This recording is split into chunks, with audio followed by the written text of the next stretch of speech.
Hello everyone. So we are discussing NCERT questions of the chapter Neural Control and Coordination, and in today's session we are going to discuss the question number 3. So the question is, explain the following processes. A. Polarization of the membrane of a nerve fiber. B. Depolarization of the membrane of a nerve fiber.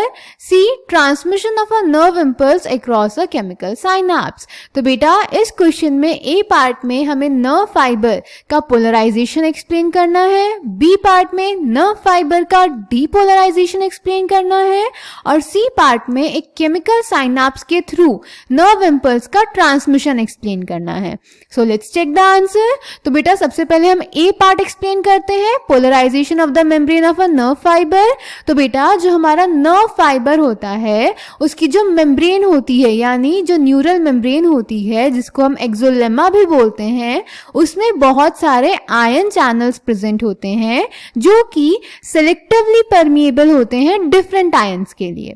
अब जब हमारा neuron resting state में होता है यानी जब उसके through कोई भी नर्व इंपल्स ट्रांसमिट नहीं कर रही होती तो उसकी जो मेम्ब्रेन होती है वो पोटेशियम आयंस के लिए ज्यादा परमिएबल होती है और सोडियम आयंस के लिए नियरली इम्परमिएबल होती है.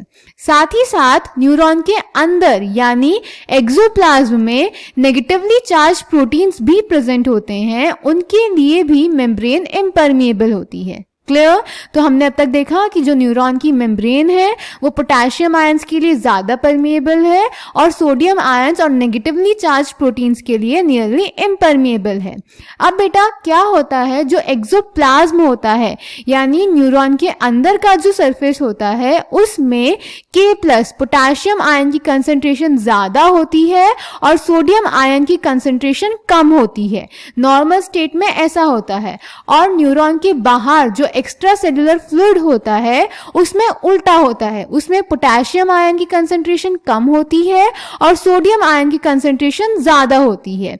अब हमने देखा कि न्यूरॉन मेम्ब्रेन के एक तरफ पोटेशियम आयन की कंसेंट्रेशन ज्यादा है यानी एक्सोप्लाज्म में ज्यादा है और न्यूरॉन मेम्ब्रेन की दूसरी साइड यानी एक्स्ट्रा सेलुलर फ्लूइड में पोटेशियम आयन की कंसेंट्रेशन कम है. सिमिलरली सोडियम आयन की कंसेंट्रेशन एक्स्ट्रा सेलुलर फ्लूइड में ज्यादा है और एक्सोप्लाज्म में कम है. तो यहाँ पे एक कंसंट्रेशन ग्रेडियंट डेवलप हो जाता है.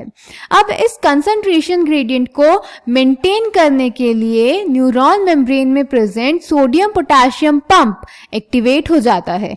ये क्या करता है, ये एक्टिव ट्रांसपोर्ट की हेल्प से 3 सोडियम आयंस को एक्सोप्लाज्म के बाहर भेजता है और 2 पोटेशियम आयंस को सेल के अंदर भेजता है. हमने बोला sodium potassium pump active transport से यानी कि एनर्जी यूज करके 3Na+ को बाहर भेज रहा है और 2K+ को सेल के अंदर भेज रहा है. यहाँ पे क्वेश्चन आ सकता है ना बेटा आपके दिमाग में कि मैम मेम्ब्रेन तो Na+ के लिए कम परमिएबल थी, इम्परमिएबल ही थी ऑलमोस्ट, और K+ के लिए ज्यादा परमिएबल थी, तो यहाँ पे ज्यादा Na+ आयंस क्यों मूव कर रहे हैं? तो बेटा ऐसा इसीलिए हो रहा है क्योंकि ये मूवमेंट सोडियम पोटेशियम पंप करा रहा है जो कि एक्टिव ट्रांसपोर्ट करता है और एक्टिव ट्रांसपोर्ट एनर्जी को यूज करके होता है. क्लियर? तो इस तरह से हमने देखा कि सोडियम पोटेशियम पंप की हेल्प से 3Na+ बाहर जा रहे हैं सेल के और 2K+ सेल के अंदर आ रहे हैं. तो इस वजह से बेटा एक्सोनल मेम्ब्रेन के आउटर सरफेस पे पॉजिटिव चार्ज डेवलप हो जाता है और इनर सरफेस पे नेगेटिव चार्ज डेवलप हो जाता है. अब एक मेम्ब्रेन के दोनों अलग अलग सरफेसेस पे 2 अलग अलग चार्जेस हैं, तो इसी को बोलते हैं बेटा polarised condition and the whole process is known as polarisation of nerve fibre. Clear? तो इसको देख लेते हैं एक बारी कि क्या हुआ. ये है आपकी एक्सॉन की मेम्ब्रेन. हमने देखा इसके अंदर यानी एक्सोप्लाज्म में K+ की कंसेंट्रेशन ज्यादा है और साथ ही साथ यहाँ नेगेटिवली चार्ज प्रोटीन्स भी प्रेजेंट हैं. और अगर हम इसके बाहर देखें यानी एक्स्ट्रा सेलुलर फ्लूइड में तो यहाँ पे Na+ की कंसेंट्रेशन ज्यादा है. अब हमने देखा कि मेम्ब्रेन में प्रेजेंट है सोडियम पोटेशियम पंप, इसके थ्रू 3Na+ बाहर चले जाएंगे और 2K+ अंदर आ जाएंगे. तो बेटा आप देख सकते हैं कि जब 3Na+ बाहर जा रहा है तब 2K+ अंदर आ रहा है, यानी 3 पॉजिटिव चार्ज बाहर जा रहा है और 2 पॉजिटिव चार्ज अंदर आ रहा है, और साथ ही साथ अंदर नेगेटिवली चार्ज प्रोटीन्स भी प्रेजेंट हैं। यहाँ पे बेटा हम चार्ज लिखना तो भूल ही गए, तो उसको ऐड कर लेते हैं। हाँ, तो हम कहाँ थे, हमने देखा कि 3Na+ बाहर जा रहे हैं, 2K+ अंदर आ रहे हैं और साथ ही साथ अंदर नेगेटिवली चार्ज प्रोटीन भी प्रेजेंट हैं। तो अगर आप इसको कंपेयर करोगे, मैं बोल रही हूँ कंपेयर करोगे, ठीक है, तो क्या होगा, बाहर पॉजिटिव चार्ज ज्यादा होगा, क्योंकि एक तो बाहर पॉजिटिव चार्ज ज्यादा मूव कर रहा है और दूसरा अंदर नेगेटिवली चार्ज प्रोटीन्स भी प्रेजेंट हैं। तो इस वजह से बेटा मेम्ब्रेन के आउटर सरफेस पे पॉजिटिव चार्ज डेवलप हो जाता है और इनर सरफेस पे नेगेटिव चार्ज डेवलप हो जाता है। क्लियर?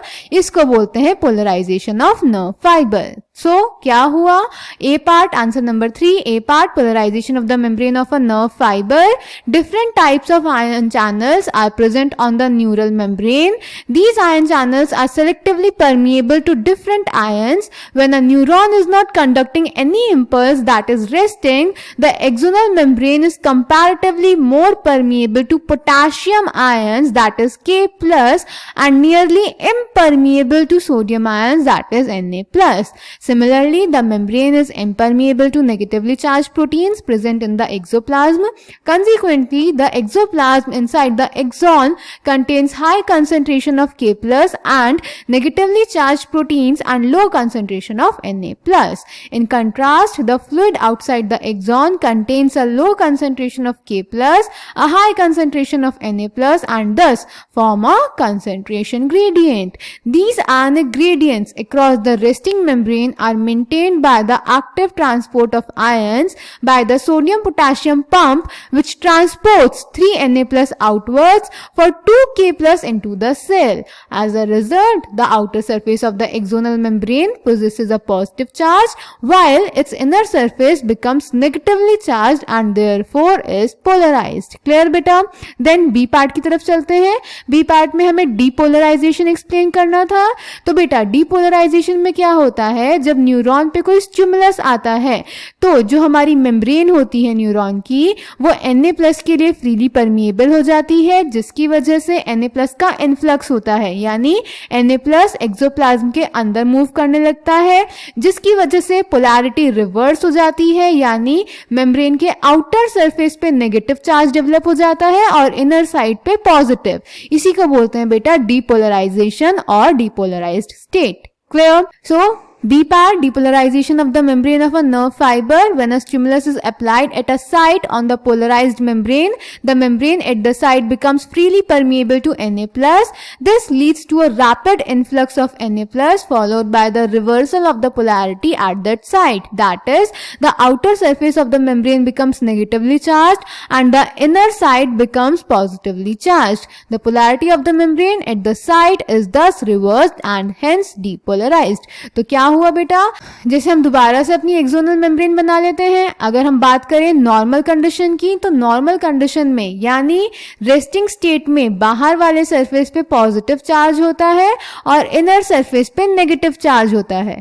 तो अब सपोज एक इस पोर्शन पे हमारा स्टिमुलस आया, तो यहाँ पर जो मेम्ब्रेन होगी वो Na+ आयन के लिए फ्रीली परमिएबल हो जाएगी, जिसकी वजह से Na+ का इन्फ्लक्स होगा, जिसकी वजह से इस एक पर्टिकुलर साइट पे पोलैरिटी रिवर्स हो जाएगी और अब बाहर वाले सरफेस पे प्लस की जगह कौन सा चार्ज आ जाएगा, माइनस, और इनर सरफेस पे माइनस की जगह आ जाएगा प्लस चार्ज. इसको बोलते हैं हम डीपोलराइज्ड कंडीशन. क्लियर?